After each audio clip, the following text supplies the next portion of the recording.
Buen día, comunidad educativa. Mi nombre es Santiago Mura Martínez. Para mí es un placer estar con ustedes aquí nuevamente.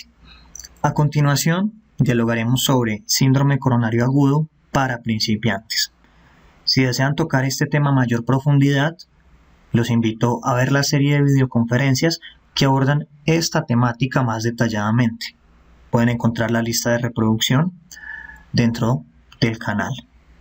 En ella abordamos el síndrome coronario agudo desde los aspectos históricos hasta las minucias fisiopatológicas, los diagnósticos diferenciales y las terapéuticas para poder abordarlo, al igual que las nuevas direcciones o lo que está apuntando la ciencia en cuanto al manejo de esta entidad.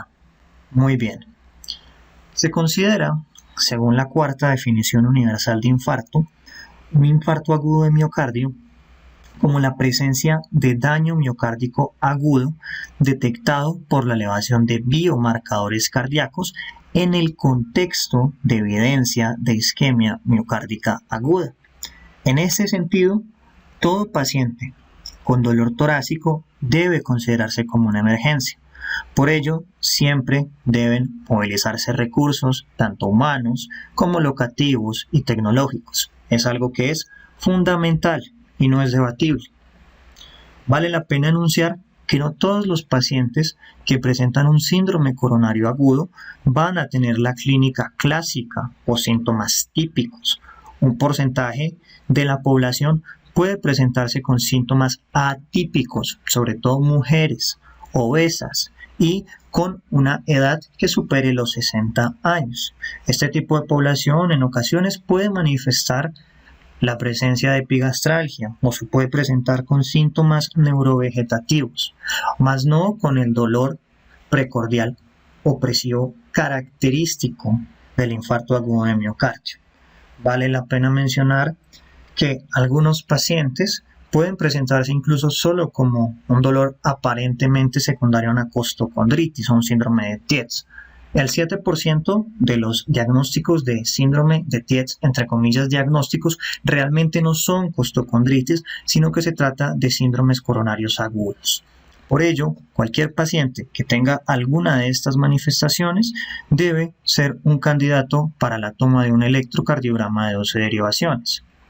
Cuando un paciente consulta por síntomas compatibles con un dolor de origen isquémico, como enunciamos a priori, debe solicitarse un EKG de 12 derivaciones para poder clasificarlo en alguno de estos tres grupos. El grupo 1 tiene una elevación del segmento ST en más de 2 derivaciones contiguas que miran a la misma cara o tienen un bloqueo de rama izquierda nuevo o que podría ser nuevo. En este sentido, la aplicación de los criterios de Sgarbosa o de la razón STS puede ser de utilidad. Profundizamos en estos conceptos en las videoconferencias extensas que abordan este tema. Pueden ir a apreciarlas. En teoría, el paciente que presenta un infarto agudo de miocardio con elevación del ST tiene una obstrucción completa. El paciente del grupo 2 es el paciente que se presenta con un infradesnivel asociado a sintomatología coronaria. En teoría, el paciente que se presenta en este grupo tiene una obstrucción parcial. Finalmente, el último grupo de pacientes son los pacientes que tienen la clínica de un síndrome coronario agudo, posiblemente tengan factores de riesgo como hipertensión arterial, tabaquismo, obesidad, diabetes mellitus, etcétera, etcétera, pero tienen un EKG normal. Los pacientes del grupo 1 son pacientes que deben reperfundirse, sean mecánica o farmacológicamente. Los del grupo 2 deben estratificarse, se debe solicitar biomarcadores y se debe utilizar terapia AAA. La terapia AAA consiste en antiagregación, anticoagulación y antiisquémicos. Y los pacientes del grupo 3 también deben estratificarse, también deben ser candidatos para la toma de biomarcadores y en ocasiones de imágenes diagnósticas. como un ecocardiograma. Son pacientes que deben ser revalorados continuamente. Esta imagen es extraída de un artículo de Anderson y de Morrow publicado el año 2017 en el New England Journal of Medicine. Es un artículo sobre síndrome coronario agudo y nos plantea algunos apartados muy interesantes. Cuando un individuo se presenta con disconfort compatible con una isquemia, existen dos posibles noxas fisiopatológicas cuando la causa en efecto es una causa coronaria. La clínica del paciente se puede deber a un desbalance entre el aporte y la demanda de predominio no trombótico, o puede presentar un proceso que sea mediado por una noxa aterotrombótica, o sea, que el paciente tenga un síndrome coronario agudo clásico. En este sentido, este último grupo se puede subfragmentar en dos, como veíamos en la diapositiva previa. El paciente puede tener una oclusión parcial, en otras palabras, el paciente va a tener un síndrome coronario agudo sin elevación del ST, o el paciente puede tener una oclusión total por el trombo, que en este contexto va a tener una elevación del segmento ST. Lo anterior nos lleva a la siguiente imagen, y es la solicitud de biomarcadores. Vamos a irnos por el segundo brazo.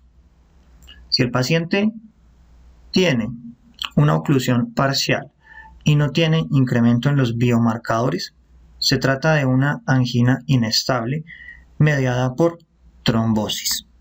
Si el paciente tiene incremento en los biomarcadores, se trata de un infarto agudo de miocardio sin elevación del ST tipo 1. En caso de que el paciente tenga una obstrucción completa, por definición va a tener un incremento en los niveles de biomarcadores. Y por definición va a tener un infarto agudo de miocardio con elevación del ST, que en la cuarta definición de infarto pertenecería al grupo 1, que es el clásico.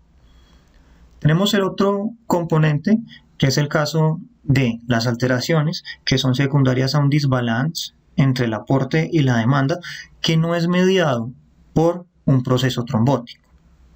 Ocurre lo siguiente: podemos tener un incremento de biomarcadores y estaríamos hablando de un infarto agudo de miocardio sin elevación del ST, tipo 2 según la cuarta definición de infarto, que puede ser secundario a una sepsis, puede ser secundario a una anemia, una taquicardia, etcétera, etcétera, o puede que el paciente no tenga una elevación de los biomarcadores. En este caso tiene una angina inestable que es relacionada con la demanda. Como vimos, existen varios tipos de síndrome coronario agudo. Nos centraremos en esta ponencia en el grupo 1, el que tiene la obstrucción completa y la elevación del segmento ST. En cuanto al infarto agudo de miocardio con elevación del ST, la enfermedad coronaria es la causa de muerte más frecuente en el mundo. La frecuencia del infarto agudo de miocardio con elevación del ST viene en descenso cuando lo comparamos con el infarto agudo de miocardio sin elevación del ST, que se ha mantenido estático. El infarto agudo de miocardio con elevación del ST cada vez afecta a personas más jóvenes por los estilos de vida poco saludables que llevamos en Occidente. Predomina en varones, pero luego de los 75 años es más común en mujeres. La mortalidad varía entre 4 a 12%, lamentablemente, y esto es algo que aparece dentro de las primeras páginas de la guía europea. El infarto agudo de miocardio tiene mayor mortalidad en mujeres. La mortalidad de los pacientes lo podríamos ponderar en torno al 10%. Y el 30% de las mujeres con infarto agudo de miocardio van a presentarse con patrones atípicos, lo cual se asocia con peores resultados. En cuanto a manifestaciones clínicas, lo más característico es la presencia de dolor precordial, un dolor precordial que supera el periodo de alarma de Gallavardin. El periodo de alarma de Gallavardin es un intervalo de tiempo superior a 30 minutos. Estos pacientes suelen tener signo de Levine, como podemos apreciar en esta caricatura.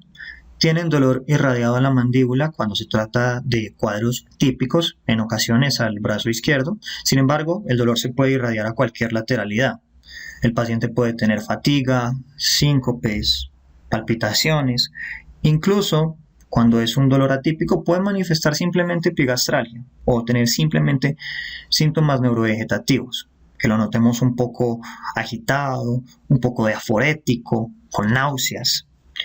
En muchas ocasiones por eso pasa desapercibido y es diagnosticado cuando ya existe un daño significativo o se envía para la casa con un tratamiento inadecuado, por ejemplo con un inhibidor de bomba de protones pensando que es una gastritis y el paciente fallece. Algunos individuos, como mencionamos, tienen manifestaciones bizarras en el sentido anglosajón de la palabra. Son los pacientes atípicos, sobre todo diabéticos y mujeres. En ellos hay que interrogar aún más.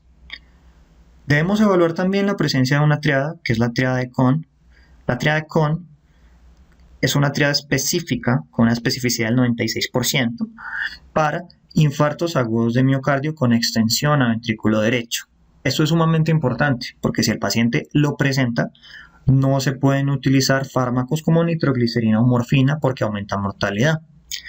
Pese a que es una triada muy específica, la sensibilidad es de apenas el 25%. La triada se compone de hipotensión, campos pulmonares limpios y plétora o ingurgitación yugular. Algunas definiciones a tener en cuenta. Se define como primer contacto médico al primer momento en que un enfermo es atendido por personal de salud.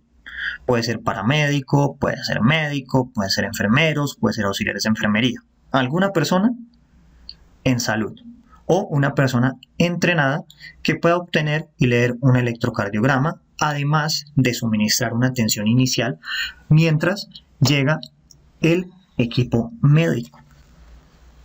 Se define como infarto agudo de miocardio con elevación del ST a un EKG con elevación del segmento ST en el contexto de un paciente con sintomatología compatible con un síndrome coronario agudo. Recuerden que la elevación debe ser en dos derivaciones contiguas de la misma cara. Se define como intervención coronaria percutánea primaria a la intervención coronaria de emergencia, que puede incluir angioplastia con balón o stents sin que se haya empleado tratamiento fibrinolítico. Se define como intervención coronaria percutánea de emergencia a la intervención empleada cuando fracasó la estrategia farmacológica. El concepto intervención coronaria percutánea por fibrinolíticos temprana es la intervención que se realiza de 2 a 4 horas luego de realizar la reperfusión farmacológica con éxito. Esto es lo que debería ocurrir y es a lo que debemos apuntar. Se define como intervención fármaco-invasiva a la combinación de estrategia mecánica y estrategia farmacológica.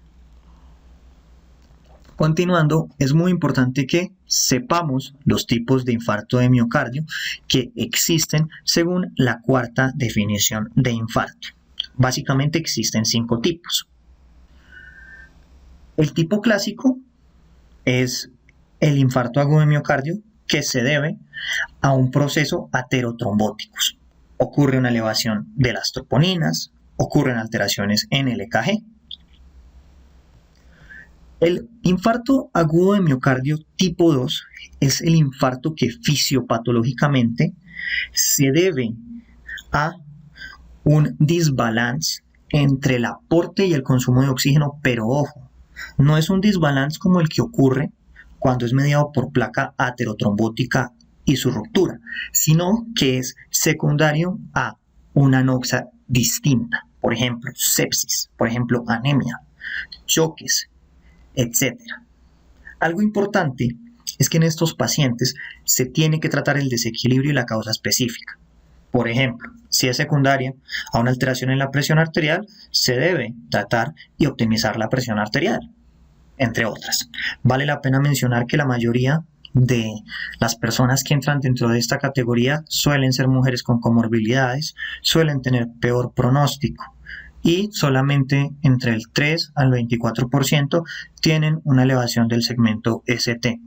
El tipo 3 son los pacientes que sufren una muerte cardíaca con síntomas compatibles con isquemia miocárdica, acompañado de alteraciones presuntamente nuevas en el EKG o fibrilación ventricular, que mueren antes de que se obtengan muestras sanguíneas para la determinación de biomarcadores o antes de que se haya producido un aumento detectable. o cuando se diagnostica mediante la realización de una autopsia o necropsia. Aquí vale la pena mencionar algo, y es que si se realiza una necropsia y se encuentra un trombo fresco o reciente en la arteria relacionada con la zona infartada, ya no se trata de un infarto agudo de miocardio tipo 3, sino que tiene que reclasificarse como un infarto agudo de miocardio tipo 1. En el contexto de urgencias, los médicos nos vamos a encontrar principalmente con infartos agudos de miocardio tipo 1, tipo 2 y eventualmente tipo 3, el paciente que llega muerto.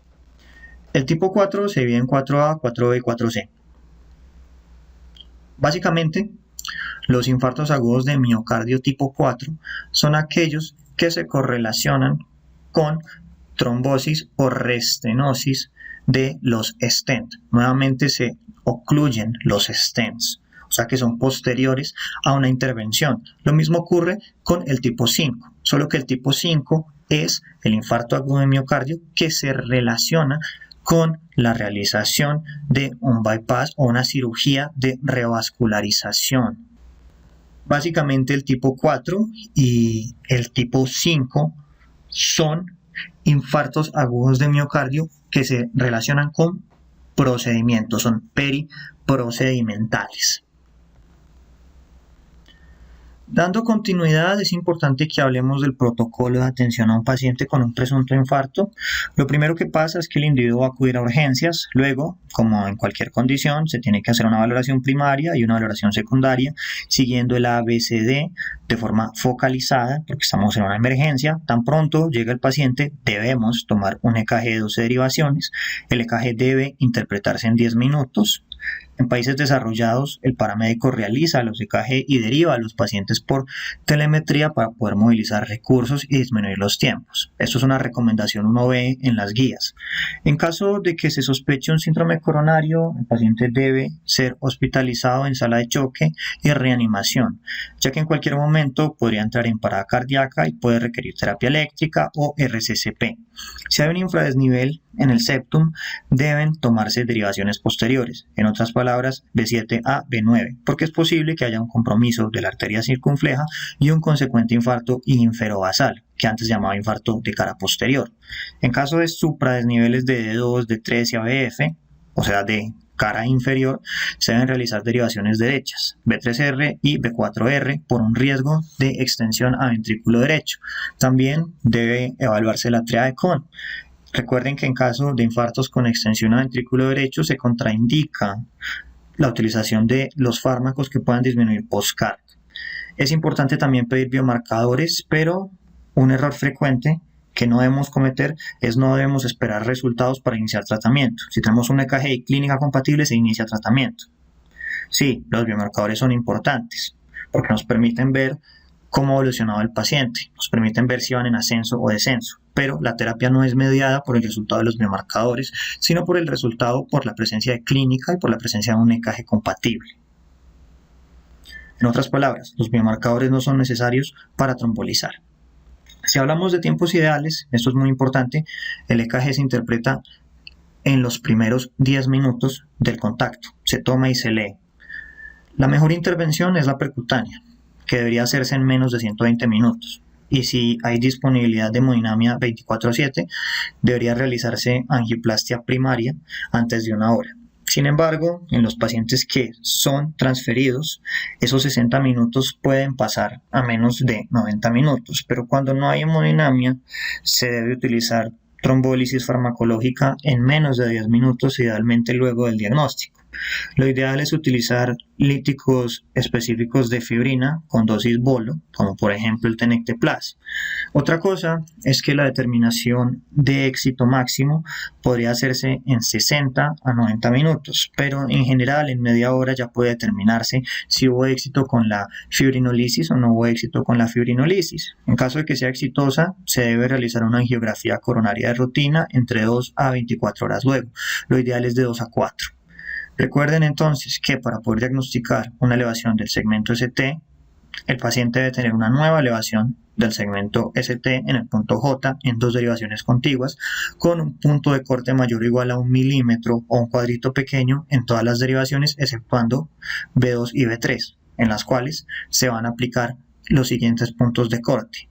mayor o igual a 2 milímetros para varones mayores o con una edad de 40 años o mayores o iguales a 2.5 milímetros para varones menores de 40 años y mayor o igual a 1.5 para las mujeres independientemente de la edad. Se considera una depresión del segmento ST y cambios en la onda T a una nueva depresión del ST horizontal o descendente mayor o igual a 0.5 milímetros en dos derivaciones contiguas o una inversión de la onda T mayor a 1 milímetro en dos derivaciones contiguas con una R prominente o con un cociente RS mayor a 1. ¿Cuándo se tienen que utilizar derivaciones complementarias? Cuando hay una depresión aislada del segmento ST mayor o igual a 0.5 en B1 a B3, esto puede indicar una oclusión de la circunfleja. La circunfleja es una rama de la coronaria izquierda. Se tienen que tomar entonces derivaciones B7, B8 y B9 o derivaciones posteriores.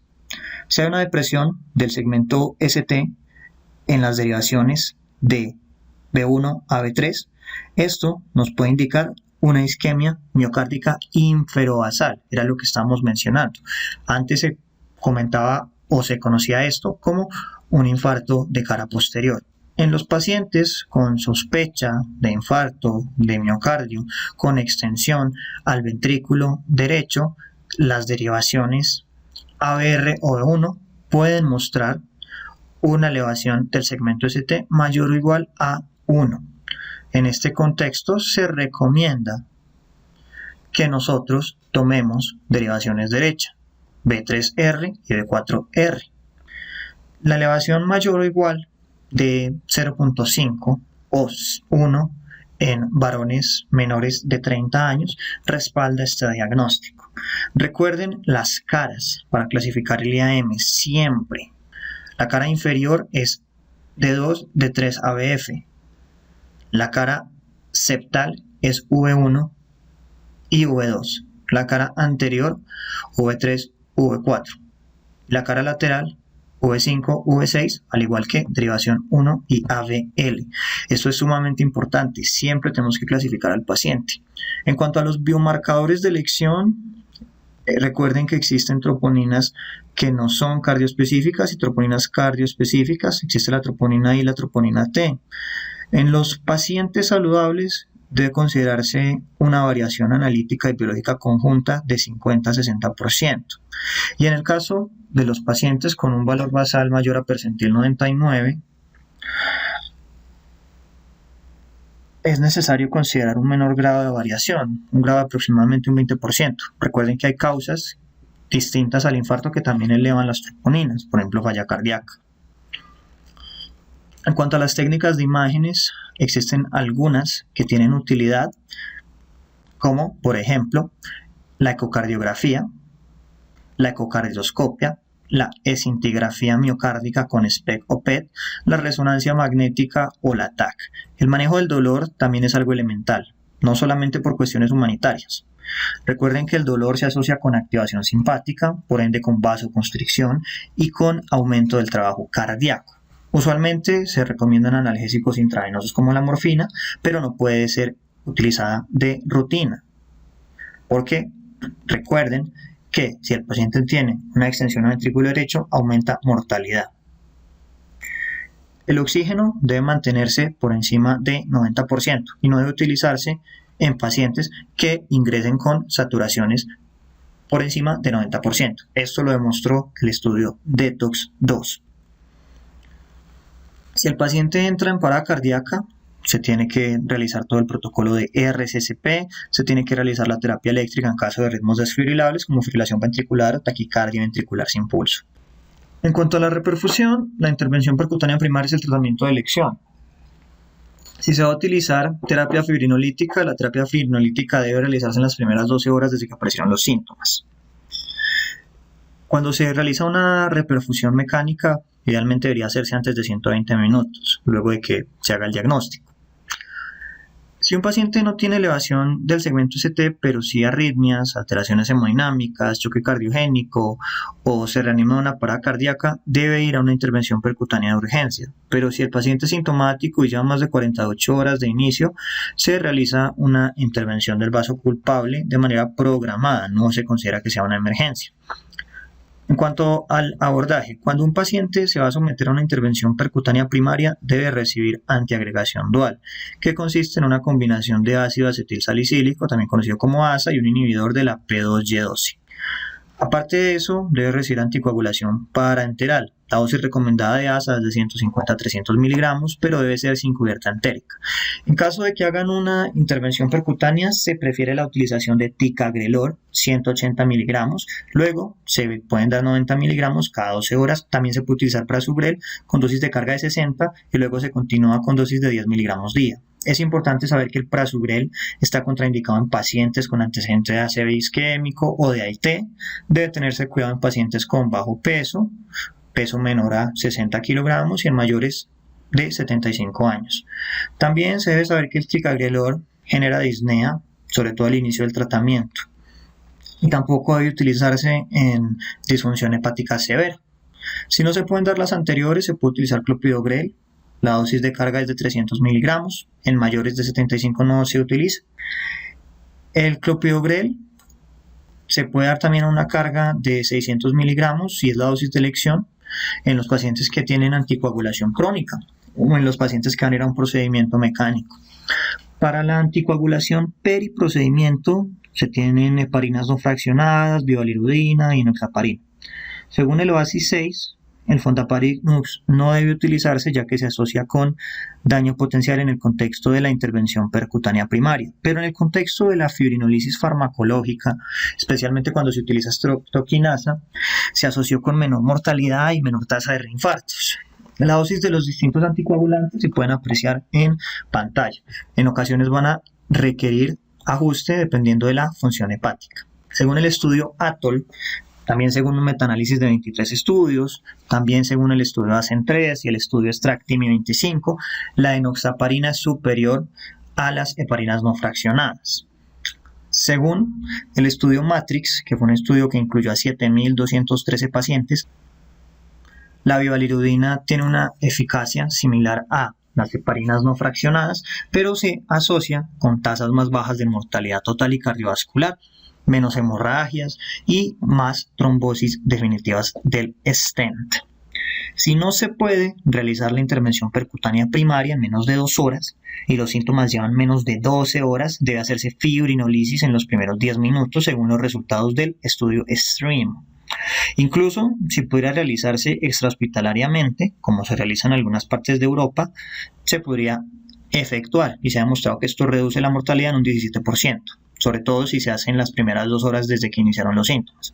No obstante, esto es algo que difícilmente ocurre o va a ocurrir en nuestro medio, al menos en los siguientes años o décadas, es muy poco probable. El fibrinolítico de elección es el tenecteplas. Debe recordarse que en mayores de 75 años se recomienda que se reduzca la dosis a la mitad. Acá podemos apreciar las dosis de los fármacos, los que se tienen disponibles, como la streptokinasa, el alteplas o el tenecteplas. Algo muy importante es que antes de administrar el fármaco tienen que evaluarse criterios de elegibilidad o criterios para poder hacer la reperfusión mediante fibrinolíticos, ya que existen contraindicaciones y si tiene una contraindicación pues no se puede realizar. Vale la pena también mencionar que tenemos que evaluar los criterios de resolución. ¿Cuáles son los criterios de resolución? Si el paciente presentaba inestabilidad o presentaba signos como dolor y demás, que estos mejoren. Este es uno de los mejores predictores de que la fibrinolisis fue exitosa. Otro criterio, las arritmias por reperfusión. Estos son criterios de que ha reperfundido. Aquí podemos apreciar la lista de chequeo con contraindicaciones absolutas y contraindicaciones relativas. En todos los pacientes se debe determinar la extensión del daño miocárdico, el grado de reperfusión y la presencia de marcadores clínicos de riesgo de complicaciones posteriores, por ejemplo, de avanzada, taquicardia, hipotensión. Es recomendable que se haga la clasificación de Killian-Kilball, que se estudie la creatinina sérica, que se consignen antecedentes de insuficiencia cardíaca o enfermedad arterial periférica en caso de que existan. Deben estudiarse los niveles de LDL, HDL, triglicéridos, glucosa plasmática, función renal, como habíamos enunciado. Debe considerarse la utilización de ecocardiografía o cardioscopia, en ocasiones resonancia magnética cardíaca, SPECT o PET. Existen algunas escalas muy útiles para la evaluación y el ajuste de riesgo, por ejemplo, la escala de Grace, esa es una de las escalas más famosas. La clasificación de Killian-Kimball la vemos acá. Básicamente divide al paciente en 4. El paciente clase 1 es el que tiene un infarto no complicado, la tasa de mortalidad es del 5%. Clase 2 tiene una insuficiencia cardíaca moderada, estertores en bases pulmonares, galope S3, taquicardia con mortalidad del 10%. El paciente clase 3 es el que tiene una insuficiencia cardíaca grave con edema agudo de pulmón con una mortalidad del 40%. El paciente con un choque cardiogénico pertenece a la clase 4, tiene una mortalidad de hasta el 90%. En pantalla podemos apreciar la clasificación de Grace, que nos permite clasificar a los pacientes en 3 grupos dependiendo de la puntuación que nosotros encontremos. Son pacientes de riesgo bajo con un Grace menor a 108, menor o igual a 108, con un riesgo intermedio cuando tienen un Grace de 109 a 140 y con un riesgo alto cuando tienen una puntuación mayor a 140. También está la escala de riesgo de TIMI, aunque su valor pronóstico es menor que el Grace, el Grace .2, indiscutiblemente también es una gran herramienta. Otro aspecto importante son los beta bloqueadores. Se ha mostrado que su administración precoz endovenosa en el momento de la presentación, seguida de la utilización de beta bloqueadores orales, puede ser útil para pacientes hemodinámicamente estables que van a someterse a una intervención percutánea primaria. Los beta bloqueadores a largo plazo se deben considerar en todo paciente con infarto agudo de miocardio con elevación del ST. Lo recomendado por la guía europea es hacerlo en pacientes con una FEBI menor a 40%, que no tengan contraindicaciones como insuficiencia cardíaca aguda, inestabilidad hemodinámica, bloqueos atrioventriculares de alto grado o choque cardiogénico.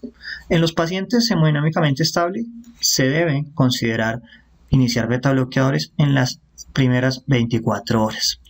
Se debe empezar rápidamente también un tratamiento hipolipemiante. Se recomienda tratamiento intensivo con estatinas.